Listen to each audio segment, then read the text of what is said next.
Imagine a future where the city's liveliness is gone. Endless wars and growing pollution have left people homeless. In this chaos, a cruel military government rises, which people call the regime. Their first rule is that no child under 18 can stay with their family. They are forcibly sent to military schools, where life is all about following orders and harsh training. In the midst of this turmoil, a little girl named Waki wanders off in a dense forest while playing. She sees a bird perched on a tree branch. She holds a gun in her hand. Instead of shooting, she opens her hand and whispers something in an ancient, forgotten tribal language. The bird flies away in fear. Her mother, Niska, calls out to her from behind. "Why didn't you shoot?" Waki replies innocently. "It was talking. I was listening." Both move forward. But on the way, Waki's foot gets caught in a bear trap. She screams. Niska runs to save her. She bandages the wound and somehow gets her home. Their home is not a real house. It is an old, broken car turned into a makeshift shelter. At night, Niska checks Waki's wound. The bleeding won't stop. Then she hears a strange noise outside. She looks out the window. A surveillance drone is approaching. She tells Waki to stay quiet. She grabs her gun. Using the trees, she knocks the drone down. She fires 2 or 3 more shots to ensure the drone stays down. Niska knows more drones will come. She gathers her few belongings, sets the car on fire, and takes Waki into the forest. The path is tough. Waki's wound makes walking hard. But stopping is dangerous, so Niska urges her to keep going. Finally, they reach a river. They find their old boat. They paddle away in the dark. After hours of exhausting travel, they arrive at a war-torn city in the morning. Fear haunts every street. The regime's shadow looms over every wall. Niska covers Waki's face. Children must not be seen. Loudspeakers blare government warnings. Hiding minors is a crime. The age of conscription has been lowered to 4 years. An old neighbor recognizes Niska as a fugitive. Niska is terrified. She grips Waki's hand. But the man says, "Don't be afraid, I'm hiding my son, Trey, too." Niska trusts no one, but they agree to keep their distance. When Niska falls asleep at night, Waki sneaks out. She sees Trey standing in the garden. Both children notice a broken drone. Trey says it's been there for years, but Waki hears something. It's breathing. Suddenly, the drone activates. Niska arrives at the scene. She smashes the drone hard. Breaking it, she takes Waki back inside. Fear overwhelms her. In the morning, government forces called Jingo enter the area. Soldiers search every house for children. Trey and his father try to escape. They claim Trey is 18, but the Jingo machine reveals his true age. 15. Trey is dragged away. His father is killed in the street. Niska and Waki follow them secretly. They reach a remote village. Giant screens display fake propaganda on the walls. Niska's heart sinks. The man speaking on the media is none other than her old friend, Pierre. Suddenly, many drones take off. Food packets are dropped. The crowd goes wild. But Niska keeps Waki hidden. In this chaos, she takes Waki to her old friend Roberta's house. Roberta cries when she sees them. She recalls how tiny Waki was when she fed her. Waki starts feeding the cat. The 2 women talk in the kitchen. Niska says Waki's wound is worsening. She needs medicine. Roberta warns her that Jingo now controls the clinic. It turns out Pierre, now the face of government propaganda, is Roberta's son. She tells Niska that if Waki joins the academy, she'll gain citizenship. She'll have a better life. Niska refuses angrily. "That means I'll never see her again." The next morning, Jingo's vehicles enter the market. Niska is anxious. Waki's condition is deteriorating. Roberta says Jingo will treat her. At least the girl will survive. With a heavy heart, Niska decides.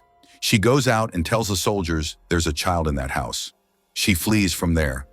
Jingo takes Waki and brings her to the military academy.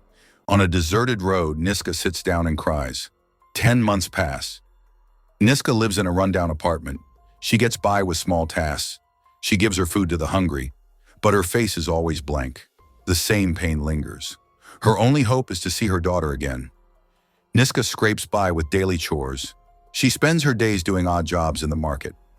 In that crowd, she meets a new friend, Randy. One day he comes to her and says softly, "I found something that can change our lives. Meet me tonight." His words carry hope, but also a strange danger. After work, Niska goes to the academy's massive net-like fence, where people hang small mementos for their lost children. She stands there, breaks down, and cries. Slowly, she hangs Waki's favorite toy on the net, as if a mother is leaving her child's memory and returning home. But when she reaches home, her feet freeze. Soldiers are entering her building. They say rebels who attacked the academy are hiding here. Fear fills the air. Waki is now fully healed in the academy. She trains with other children. She follows every order silently. A week later, the selection day nears, where some children are chosen and sent to Emerson State. There, their thoughts and feelings are reshaped. But during the pledge, Waki stays silent. No one notices her silence, but a storm rages inside her. In her room, she secretly adds details to a map hidden under the floor, marking every turn and secret corner of the academy. At night, when a girl is taken for interrogation, Waki watches her leave and never return. Fear consumes Waki. On the other side, that evening, Niska meets Randy at a bar. Randy says he's found a man who can forge her identity and reprogram her ID, meaning new citizenship, a new life. Niska finds this pointless. Going to Emerson, living among those arrogant rich people? Never. But Randy says one thing. From there, you can see your daughter. Niska's breath catches. Exhausted, she returns to the memorial fence, to the same place, the same trap. She falls asleep sitting there. When she wakes, a wild horse stands before her. She approaches it slowly and calms it. She sees other horses tied to nearby trees. She leads the stray horse to them. Suddenly, she hears a noise in the forest. She peers through the bushes. A laptop is open. Someone is giving instructions through a microphone. The next moment, 2 adults and a few children scale the academy's wall. Niska thinks they're kidnapping the children. She attacks them without thinking. But they are skilled. They quickly overpower her and put a sack over her head. Hours later, when the sack is removed, Niska finds herself in a dark hut. They tell her this is the land of the Cree people, the same community whose blood runs in her veins. Niska speaks a few words in her language and proves her identity. She learns this group sneaks into the academy at night to rescue children. Their leader says loudly, "First, verify her. If she's truthful, she can help us." Niska is led to a fire where children and adults share their stories. An old woman looks at her and says, "It's written in the books that a protector will come from the north. I think it's you." Drums play all around. Songs are sung in joy for the rescued children. Niska is fed and honored, but as night falls, she quietly explores every corner of the camp. Many children sit in a hut, scared, subdued, but safe. A woman, Ida, looks at her and smiles. "You hid your daughter for so many months. You have courage. You are welcome among us." In the morning, Niska insists on going home, but the Cree people stop her. "Your daughter is in great danger. The academy doesn't teach education. It turns children into soldiers. We can restore the truth, but you must lead all those children north to a safe land." Niska is terrified. A 3-week journey?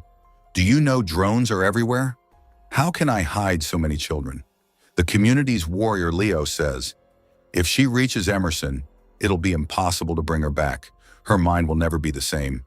Niska's patience snaps. She shouts, "Jingo has food, medicine, education.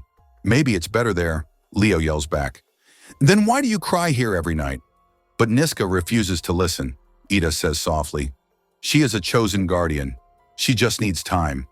In the academy, Waki sees the girl who was taken at night return, but that girl is now a hollow shell. Her eyes are empty. Her soul is broken. Waki trembles. A bird perches on her shoulder. She whispers to it in the Cree language. The bird flies ahead of her as if understanding. At night, she gets a chance to unlock her room and tries to escape. But as soon as she runs out, an alarm sounds. Within seconds, soldiers catch her and lock her in a dark cell. Niska returns home and sees her dear neighbor Roberta's body. Many other bodies lie around. This scene shakes her to her core. Randy says he can take Niska to a safe shelter, but she can't cross the border with him. They try to cross 3 cities, but a guard catches them, handcuffs them, and takes them into custody. After a virus scan, they're forced onto a bus. Randy whispers he has a smoke bomb. When he signals, they'll escape through the bus's back door. Niska insists they must wait for Roberta, no matter what. At that moment, Roberta's eyes lock on a Jingo officer. It's Pierre, her son. She moves toward him emotionally, but officers shoot at her and force her back to her seat. As Randy throws the smoke bomb and Niska and Randy rush backward, Roberta runs forward perhaps with a final hope of reaching her son. A Jingo stops Roberta. Niska slaps him and starts choking him with her handcuffs. A second Jingo shoots at Niska, but Randy returns and stabs him. As both guards fall, Niska and Randy grab their weapons and escape the bus. Roberta slowly approaches Pierre. Pierre orders her to stop. She tries to reconnect as mother and son. But Pierre, fully brainwashed, insults her. He shoots her without hesitation. Randy tries to help her, but another Jingo shoots Randy dead.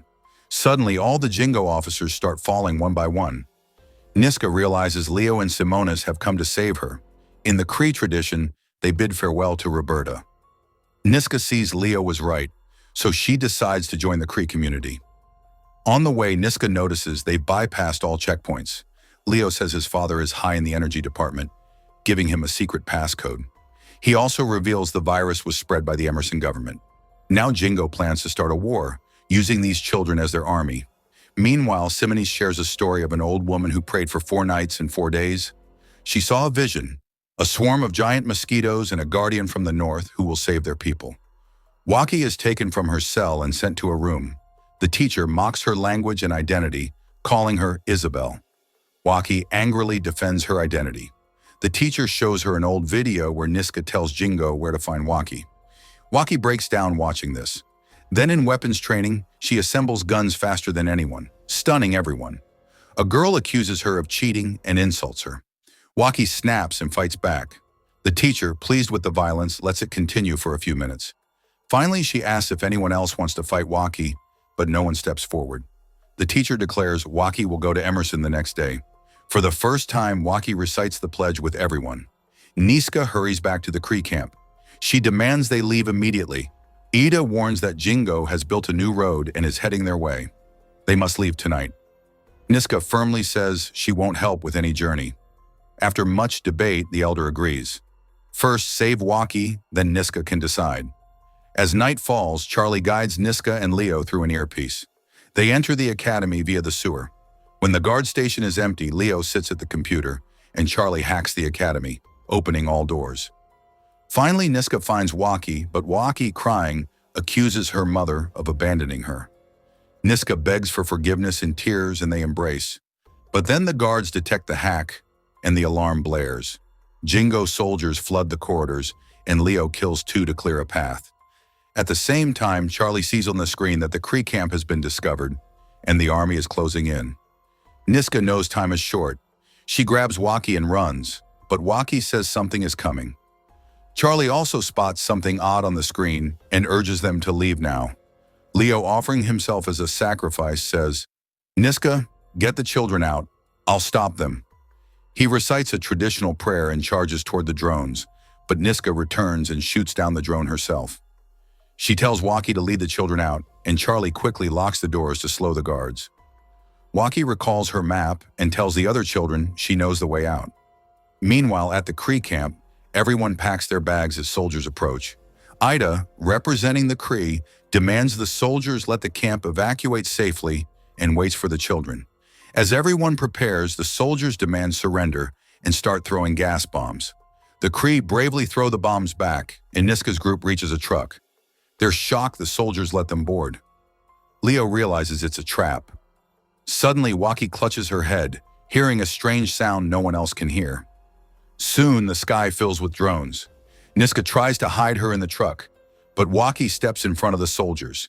She raises her hand and repeats the words she used to calm the birds. One drone falls under her control. Charlie realizes Waki is the true protector. Waki commands the other drones to target the soldiers, and the soldiers retreat. The Cree prepare to celebrate when a hidden soldier in the grass shoots Waki. Niska steps forward and shoots the soldier. Simonis finishes off any remaining threat, and everyone rushes to Waki. Waki is slowly taking her last breaths. The entire group stands in silence to honor her. All the drones in the sky circle above Waki. It's as if nature itself is performing her final rites. This is the final scene of the movie. See you with the next recap. Thanks for watching.